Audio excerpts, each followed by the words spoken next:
वैयक्तिक भूमिकेमुळे भुजबळ एकटे पडले असं बोललं जात आहे, कारण भुजबळांकडे पक्षाचा ओबीसी नेत्यांचा कानाडोळा केला जातोय। विरोधकांकडून भुजबळांच्या राजीनाम्याची आता वारंवार मागणी होते।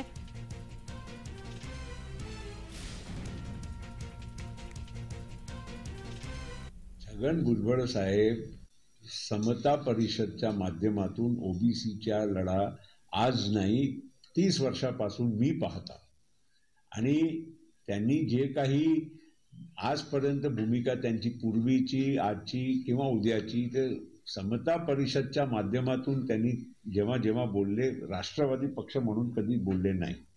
ते समता परिषद म्हणून ते सभा घेतात किंवा जे काही त्यांची भूमिका मांडतात, हा एक पार्ट आहे। मी आज 2-3 दिवसामध्ये आमच्या संपूर्ण राज्यातील कार्यकारिणीची पदाधिकाऱ्यांची सभा घेऊ, त्याच्यावरती GR वरती प्रदीर्घ चिंतन आणि मनन करू, आणि जर आम्हाला वाटलं की खरंच आपल्या समाजावरती अन्याय झालेला आहे, त्या दिवशी आम्ही आंदोलनाची भूमिका घेऊ। जर अन्याय नाही झाला तर आंदोलन कशाकरता करायचं? आम्ही तर मुंबईकडे कूच करण्याची भाषा वापरली होती, पण आज आम्हाला असं वाटतं की आमच्यावरती कुठेही अन्याय झालेला नाही, त्याच्यामुळे सध्या तरी आमचा कुठल्याही आंदोलनाचा विचार नाही आहे।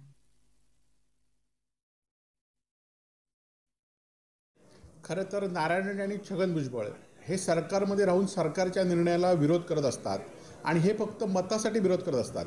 खरं तर या दोघांनी म्हणजे नारायण आणि छगन भुजबळांनी खरं तर सत्तेतनं बाहेर व्हावे, आणि सत्तेतल्या बाहेर होऊन त्यांनी ही भूमिका मांडली पाहिजे, तरच ती भूमिका लोकांसमोर येईल आणि लोक त्या भूमिकेशी स्वागत करतील।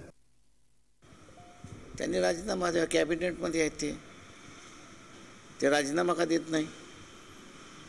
मी एका बाजूला मंत्रिमंडळातलं सगळं खायचं आणि दुसऱ्या बाजूला ओबीसीच्या बाजूने असणारं त्यांची कन्सर्न आहे, हे बरोबर आहे, पण त्याला कुठंतरी शार्पनेस येण्यासाठी देवेंद्र फडणवीस छगन भुजबळ यांनी आपला राजीनामा ओबीसीसाठी फेकून द्यावा। सर, शेवटचा प्रश्न असा आहे